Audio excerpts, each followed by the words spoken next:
ಅಣ್ಣ ನನ್ ದೃಷ್ಟಿನೇ ಬೀಳೋ ತರ ಇದೆ. ಅರ್ಚನಾ ಅದ್ಕೆ, ಓ ಸಾರಿ ಶಾಂತಿ ಅದ್ಕೆ ನಿಮ್ಮನ್ನ ನೋಡಿದ್ರೆ ಫ್ಲಾಟ್. ಹಲೋ ಸುಕೃತ, ಮದ್ವೆ ಟೈಮಲ್ಲಿ ಮಾತ್ರ ಈ ತರ ರೆಡಿ ಆಗೋದು ಟಿಪ್ ಟಾಪ್ ಆಗಿ, ಇಲ್ಲಾಂದ್ರೆ ಗಂಡಸ್ರ ಕತೆ ಗೊತ್ತಲ್ಲ. ಅತ್ಗೆ ನಾನೇನ್ ಯಾವಾಗ್ಲೂ ಚೆನ್ನಾಗಿ ರೆಡಿ ಆಗ್ತೀನಿ, ಮದ್ವೆ ಅಂತ ಏನ್ ಸ್ಪೆಷಲ್ ಆಗಿ ರೆಡಿ ಆಗ್ತಿಲ್ಲ. ನಂಬಿಟ್ಟೆ ಆದ್ರೂ ಒಂಚೂರು ತಿರುಗು. ವಾವ್, ನನ್ ಮೈದ್ನ ಈ ಡ್ರೆಸ್ ಅಲ್ಲಿ ಸೂಪರ್ ಆಗಿ ಕಾಣ್ತಿದ್ದಾನೆ. ಒಂದ್ ನಿಮಿಷ ಇರಪ್ಪ, ನನ್ ದೃಷ್ಟಿನೇ ತಾಗಿರತ್ತೆ, ನೋಡ್ತಾ ಇರೋ. ಅಯ್ಯೋ ನೋಡ್ದ್ಯಾ? ಹಲೋ ಅಪ್ಪ. ಹಲೋ ವರ್ಷಾ, ಫೋಟೋ ಶೂಟ್ಗೆ ಸುಶಾಂತ್ ಕರ್ಕೊಂಡ್ ಬಾ ಅಮ್ಮ. ಹಾ ಸರಿ, ಕರ್ಕೊಂಡ್ ಬರ್ತೇನೆ. ಫೋಟೋ ಶೂಟಿಗೆ ರೆಡಿ ಆಗಿದೆಯಂತೆ, ಚಿಕ್ಕಪ್ಪನ್ ಕರ್ಕೊಂಡ್ ಹೋಗ್ಬೇಕಂತೆ. ಹೋಗೋಣ? ನೀವ್ ಹೋಗಿರಿ, ಬರ್ತೀನಿ ನಾನು. ಹೌದಾ, ಬೇಗ ಬಂದ್ಬಿಡು. ಯಾ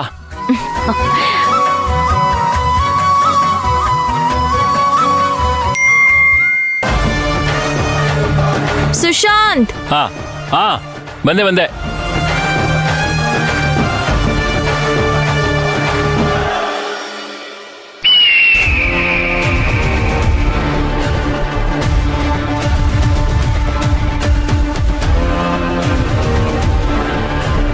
ಯಾಕೆ ಇಷ್ಟೊತ್ತಾದ್ರೂ ಮೆಸೇಜ್ ಬಂದಿಲ್ವಲ್ಲ? ಮೆಸೇಜ್ ನೋಡಿದ್ರೆ ಬ್ಲೂಟಿಕ್ ಬರ್ಬೇಕಾಗಿತ್ತು, ಅದು ಬಂದಿಲ್ವಲ್ಲ?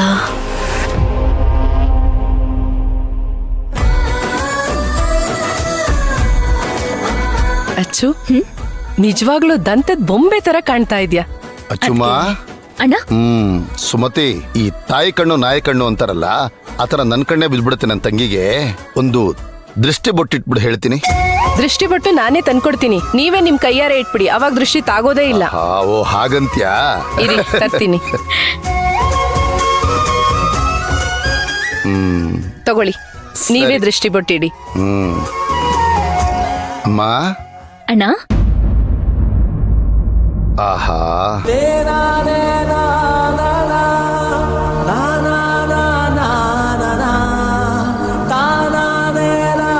ಅಣ್ಣ, ಯಾಕೆ ಕಣ್ ತುಂಬಿಕೊಂಡಿದ್ಯಾ ಈಗ? ಅದು ಏನೂ ಇಲ್ಲ ಕಂದ. ನನ್ನಂತ ಭಾಗ್ಯವಂತ ಈ ಜಗತ್ತಲ್ಲೇ ಯಾರು ಇಲ್ಲ ಅಂತ ಅನ್ಸುತ್ತೆ. ನಮ್ಮಮ್ಮ ಹೇಗಿದ್ಲು ಅಂತ ನಿನ್ನೂ ಸೇರಿ ನಿಮ್ಮ ಅತ್ತಿಗೆಗೂ ಗೊತ್ತಿಲ್ಲ, ನಮ್ಮೂರಲ್ಲೂ ತುಂಬಾ ಜನ ನೋಡಿಲ್ಲ ಕಂದ. ಹೌದಣ್ಣ, ಅದು ನಿಜ.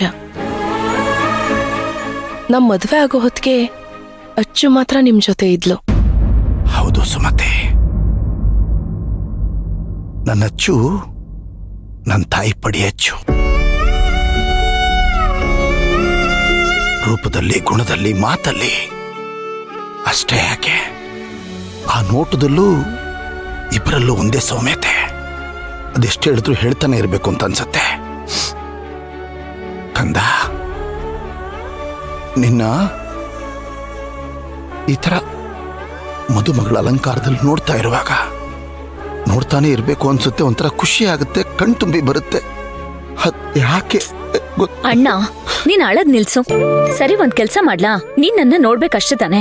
ನಾನ್ ಸ್ಟೇಜ್ ಮೇಲೆ ಹೋಗೋದ್ ಬಿಟ್ಟು ಇಲ್ಲೇ ಕುತ್ಕೊಂಡು ನಾನ್ ನಿನ್ನ ನೋಡ್ತೀನಿ, ನೀನ್ ನನ್ನ ನೋಡು. ಅಲ್ಲಮ್ಮ, ನಾನು ಅದನ್ನ ಸರಿ ಹೋಯ್ತು, ಇಬ್ರು ಹಿಂಗೆ ಇದ್ಬಿಡಿ. ಅಲ್ಲಿ ರಿಸೆಪ್ಷನ್ ಅಲ್ಲಿ ಜನ ವೇಟ್ ಮಾಡ್ತಾ ಇದಾರೆ. ಇಬ್ರು ಪ್ರೀತಿ ವಾತ್ಸಲ್ಯಕ್ಕೆ ಒಂದ್ ಮಿತಿ ಬೇಡ್ವಾ?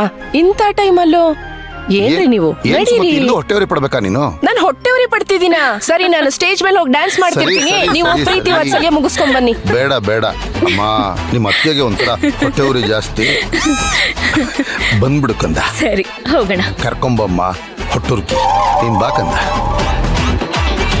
ಅಚ್ಚು, ನಿಜ ಹೇಳ, ನಿಮ್ ಅಣ್ಣ ಹೇಳಿದ ಪ್ರತಿ ಮಾತಲ್ಲೂ ಸತ್ಯ ಇದೆ. ಅವ್ರನ್ನ ಇನ್ನೊಂದ್ ಸ್ವಲ್ಪ ಹೊತ್ತು ಇಲ್ಲೇ ಬಿಟ್ರೆ ಎಲ್ಲ ಹತ್ಕೊಂಡ್ ನಿಂತ್ಕೊಂಡ್ಬಿಡ್ತಾರೋ ಅಂತ ನಾನೇ ಕಳಿಸ್ದೆ. ಅದ್ಕೆ ಏನ್ ಅದ್ಕೆ ನೀವು? ಅಣ್ಣ ಮಾತಾಡ್ಲಿ ಬಿಡಿ, ಅವನ್ ಮನ್ಸಲ್ಲಿರೋದೆಲ್ಲ ಹೇಳ್ಕೊಳ್ಳಿ ಅಲ್ವಾ? ಅಚ್ಚು, ಅವ್ರ ಮನ್ಸಲ್ಲಿರೋದ್ ಹೇಳಕ್ಕೆ ಒಂದಿನ ಸಾಕಾಗಲ್ಲ, ಒಂದ್ ಯುಗ ಬೇಕು. ಅವರು ನಿನ್ ಹತ್ರ ನಿನ್ ಬಗ್ಗೆ ಮಾತಾಡೋದು ತುಂಬಾ ಕಮ್ಮಿ, ಆದ್ರೆ ನನ್ನ ಹತ್ರ ತುಂಬಾ ಮಾತಾಡಿದ್ದಾರೆ. ಅವ್ರ ಮಾತು ಕೇಳ್ತಾ ಕೇಳ್ತಾ ನಿನ್ ಮೇಲ್ ನನಗೇ ಪ್ರೀತಿ ಜಾಸ್ತಿ ಆಗುತ್ತೆ. ಅತ್ಗೆ ಇಷ್ಟೆಲ್ಲ ಪ್ರೀತಿಸೋ ನೀವು ಈ ಮದ್ವೆಗೆ ಯಾಕೆ ಒಪ್ಕೊಂಡ್ರಿ? ಏನ್ ಕೇಳ್ತಾ ಇದೀಯಮ್ಮ? ನಾನು ಅಷ್ಟೊಂದು ಸ್ವಾರ್ಥಿ ಅಲ್ಲ. ನಿನ್ ತಾಯಿ ಸ್ಥಾನದಲ್ಲಿ ನಿಂತಿದ್ದೀನಿ. ತಾಯಿಯಾಗಿ ಮಗಳಿಗ್ ಮಾಡ್ಬೇಕಾಗಿರೋ ಕರ್ತವ್ಯ ಮಾಡ್ತಾ ಇದ್ದೀನಿ. ನಿನಗ್ ಮದುವೆ ಆಗ್ಬೇಕು, ಮಕ್ಕಳಾಗ್ಬೇಕು, ಕುಟುಂಬ ದೊಡ್ಡದಾಗ್ಬೇಕು, ಅದನ್ನ ನಾವು ನೋಡ್ಬೇಕು. ಈ ತರದೆಲ್ಲ ಆಸೆ ಇರೋದಿಲ್ವಾ?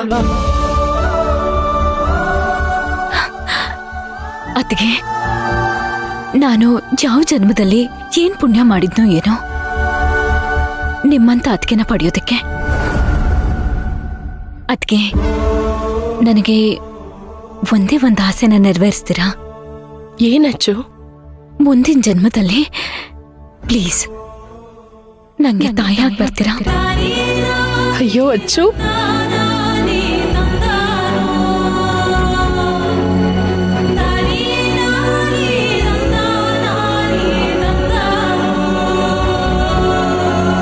ನೋಡು, ನಿಮ್ಮ ಅಣ್ಣಂಗೆ ಹೇಳ್ಬಿಟ್ಟು ನಾವೇ ಹತ್ಕೊಂಡು ಕೂತ್ಕೊಂಡ್ಬಿಟ್ವಿ. ಫೋಟೋ ಶೂಟ್ ಇದೆ ಅಂತ ಹೇಳಿದ್ರು. ಅಲಂಕಾರ ಮಾಡ್ತಾ ಮಾಡ್ತಾ ನಿಮ್ಮ ಅಣ್ಣ ಬಂದ್ಬಿಟ್ರೆ ನನ್ನಂಗೆ ಕಳಿಸ್ಬಿಟ್ಟು ನೀನ್ ಹೇಳ್ತಾ ಇದ್ಯಾ ಅಂತಾರೆ. ಬಾ ಬಾ ಬಾ ಬಾ ಬಾ. ಒಂದ್ ನಿಮಿಷ ಬಂದೆ.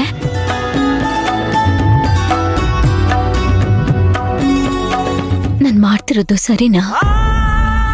ಇವರು ತೋರಿಸ್ತಿರೋ ಪ್ರೀತಿ, ವಾತ್ಸಲ್ಯ, ಹೋಲಿಕೆ ಎಲ್ಲ ನಂದಲ್ವಲ್ಲ ಭಗವಂತ.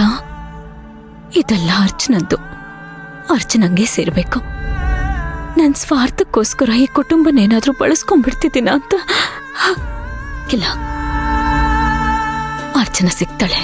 ಅರ್ಚನನ್ ಕರ್ಕೊಂಡ್ ಬಂದು ಅಣ್ಣನ ಹತ್ರ ಸೇರಿಸಿ ಅವನ್ ಕಾಲಿಗೆ ಬಿತ್ತು ಕ್ಷಮೆ ಕೇಳ್ತೀನಿ.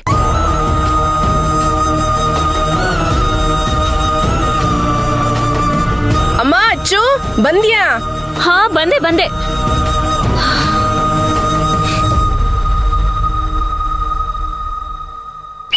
ನಾನ್ ಕಳ್ಸಿರೋ ಮೆಸೇಜ್ಗೆ ರಿಪ್ಲೈ ಇಲ್ದೆ ನಾನ್ ಕಾಯ್ಕೊಂಡು ಕೂತ್ಕೊಳ್ಳೋ ತರ ಆಗಿದೆ. ಏನ್ ಮಾಡೋದು?